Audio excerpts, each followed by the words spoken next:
దీని మీద చెప్పాల్సిన బాధ్యత మీకు ఉంది కదా. మా వైఎస్ఆర్ పార్టీ తరఫున మేము ఇన్నిసార్లు మేము అడుగుతా ఉన్నామే, ఏ దేశం పోయావు, ఎక్కడ ఉన్నావు, ఏం చేశావు అంటే బాధ్యత గల ప్రతిపక్ష పార్టీకి, అంటే తెలుగుదేశం పార్టీ అధ్యక్షుడు బాధ్యత గల ప్రతిపక్ష నేత కాబట్టి ఇంటెలిజెన్స్ అధికారులు చెప్పరు.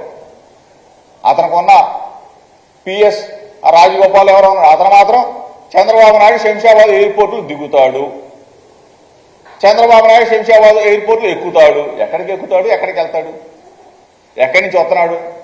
అదే మేము ఉన్నాం, మా లీడర్ ఉన్నాడు. దమ్ముగా ఢేరుగా మా జగనన్న, మా జగన్మోహన్ రెడ్డి గారు, మా ముఖ్యమంత్రి గారు లండన్ వెళ్తా ఉన్నాడు. పలానా టైంకి పలానా గన్నవరం ఎయిర్పోర్ట్ నుంచి బయలుదేరుతా ఉన్నాడు, లండన్లో దిగుతా ఉన్నాడు. పలానా టైంకి లండన్లో బయలుదేరుతా ఉన్నాడు, పలానా టైంకి గన్నవరం ఎయిర్పోర్ట్లో దిగుతా ఉన్నాడని చెప్పే సమాచారం పోలీసు అధికారులు, ఇంటెలిజెన్స్, మా పార్టీ మొత్తం చెప్తా ఉంటే అసలు మీకెందుకు రా భయం? మీకెందుకు ఇంత ప్రశ్నగా మిగిలిపోవాల్సినంత అవసరం ఏంటి?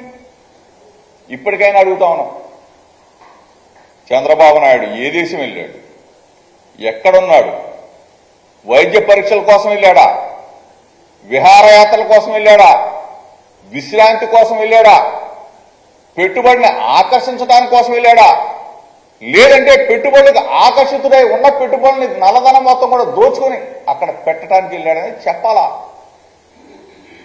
అది మీ బాధ్యత. ఇటువంటి దిక్కుమాలిన చంద్రబాబు నాయుడు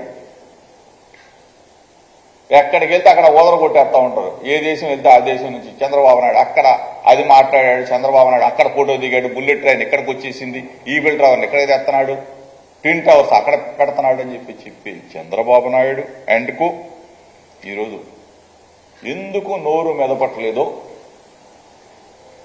రాష్ట్ర ప్రజలందరూ కూడా గమనించాలి. ఈరోజు ఒక బాధ్యత కలిగిన గౌరవ ముఖ్యమంత్రి జగన్మోహన్ రెడ్డి కుటుంబ సమేతంగా లండన్ వెళ్ళారు, లండన్ నుంచి మరలా తిరిగి వచ్చారు.